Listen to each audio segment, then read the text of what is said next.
Rise and grind. The cigars that I actually smoke. Let's get into the list.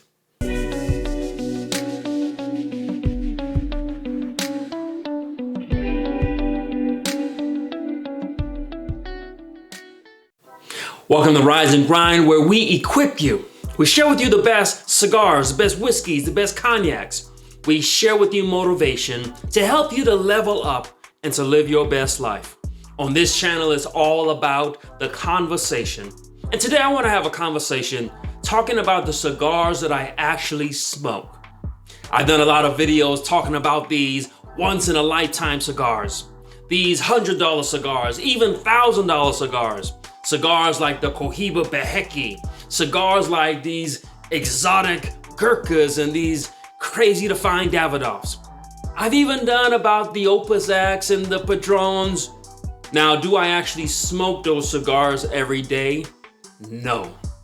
And so I want to share with you just some of the regular cigars. These aren't economy cigars, but they're the actual cigars that I would smoke on a Wednesday. These are the cigars that I actually smoke. And the first cigar is this Alec Bradley Prado. And so this is one of my first cigars. In fact, when I stumbled onto this when I started my journey, I didn't even know that this was Cigar of the Year in 2011. I didn't even know that this was a 96 rated cigar. I smoked this because it tasted like a Nestle Twix. And so it just had this chocolate note to it with some slight red pepper. And so I fell in love with this. I found out about Alec Bradley and then all their different offerings. I started getting into cigar aficionado. And so this was one of my introductions to cigar.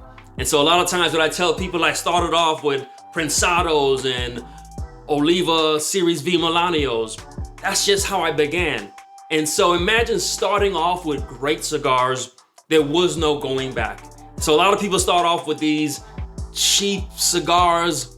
I started off with an Alec Bradley Prensado. This, I would call this full body, but the taste, lots of coffee notes. You get that red pepper, you get some chocolate. This is a cigar. I keep a box of this at all time. And I imagine I've been aging these for a little while. And so Alec Bradley Prensado is a cigar that I actually smoke day to day. And the next cigar that we have for cigars that I actually smoke, along my journey, I started off with Foundation Cigar. And so I love what Nick Melillo puts out. I love the Connecticut Broadleaf. One of my beginner cigars was the Tabernacle. And so he paid homage to the Ethiopian royal family. He pays a lot of homage to the Jamaican culture. And so I'm part Jamaican, and so I've always been attracted to what Foundation was putting out. Well, now he's got this cigar where he's paying tribute to the Mexican culture. And so that is the Olmec. And so you have this character on the band, and you also have the actual leaf. So this is made with a Mexican San Andreas leaf. And so this is full body. And so I love the Tabernacle. I think I probably just smoked so much of them that I don't want to go back and smoke anymore. They were known for their strength, so you really had to let them age. But going back, I smoked one the other day and a lot of strength, but not as much taste and flavor as the Olmec. And so the Olmec is also full body, but this one has got a bit of a more tastier profile. I used to love the Connecticut Broadleaf. Now I guess I like the Mexican San Andreas. And so I like what Nick Melillo is doing. I like what Foundation Cigar is doing. Espresso, spice, chocolate. This is a great stick. And all the ones I'm sharing today come in at affordable prices. Well, we're talking about $10 to $15 a cigar. Foundation Cigars, Olmec. This is something that I would actually smoke. Now, it is full body. And so I may not smoke this on a Wednesday night, but on a Friday night with some bourbon, I'm pulling out an Olmec. We hope that you are enjoying this content. If you are, check out some of our other videos. Join this community. where we just have these conversations, letting you know what do I really smoke. See, I'm not gonna just share with you what Cigar Aficionado said. We wanna have some real conversations. This channel is based on the people. So we talk about whiskeys and cigars and all this other stuff, but the focus is on the people that I sit and smoke with, the people that I have drinks with. And so we focus on these conversations. And in fact, I started a whole nother channel based on the conversation. It's called The Grind Podcast. So check that out. The links is gonna be in the description. It's all about us. More so than the cigar and the whiskey, the focus is on us. Now, a cigar that I smoke, this is the Mil Dias. And so if you speak Spanish, you know that means 1,000 days. And so this cigar put out by Crowned Heads. And if you notice, most of the cigars I smoke, they tend to be from boutique cigar makers. I mess with the big boys sometimes, but I tend to go for the stuff that I like. Crowned Heads, they put out some great cigars. And one of the ones that I just keep a box of is this Mil Dias. Now I've got lots of different boxes because they have all these limited edition ones in different sizes. But the Mil Dias is a great cigar put out by Crowned Heads. This one, whereas the ones I showed before were more full body, Mexican San Andreas and Connecticut Broadleaf, this is an Ecuadorian Habano. And so this is a much smoother. The taste is a bit more creamier. This is more mid-strength, whereas the others were more so espresso and these dark chocolate notes. This is more creamy, more like a graham cracker. And so you can see by the coloring, it's a bit smoother, more digestible. And so this one, on a Wednesday, I'll pull this out. Crowned Heads, Mil Dias. I love everything that they're putting out. And since I got your attention, the next cigar that I smoke is also put out by Crowned Heads. This is the La Carema. La Carema, that's French. And so this is, it's supposed to taste like a French souffle, like a French chocolate souffle. And so does it taste like that?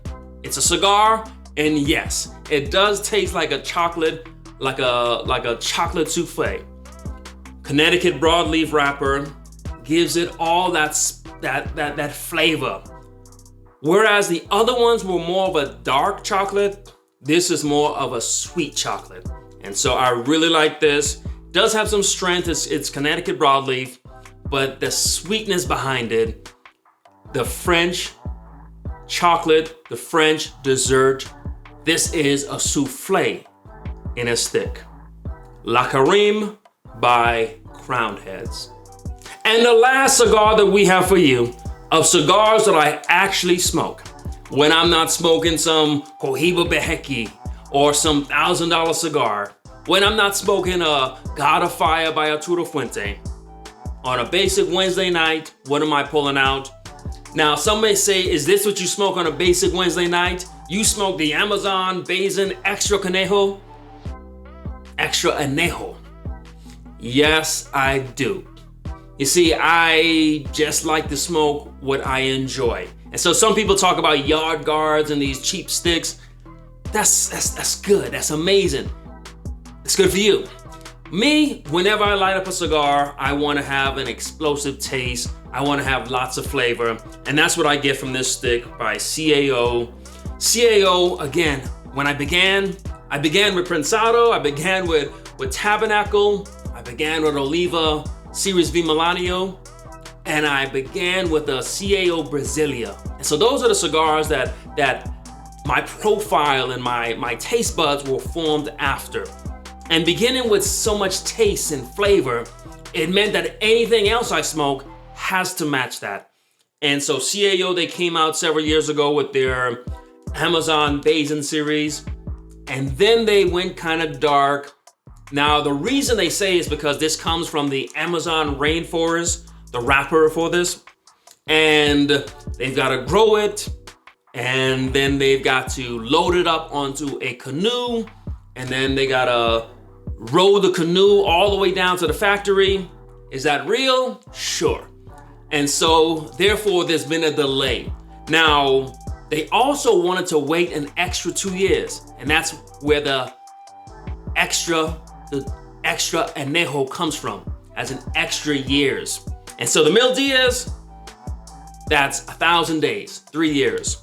This one, after it's been rolled, it's been aged an additional 2 years.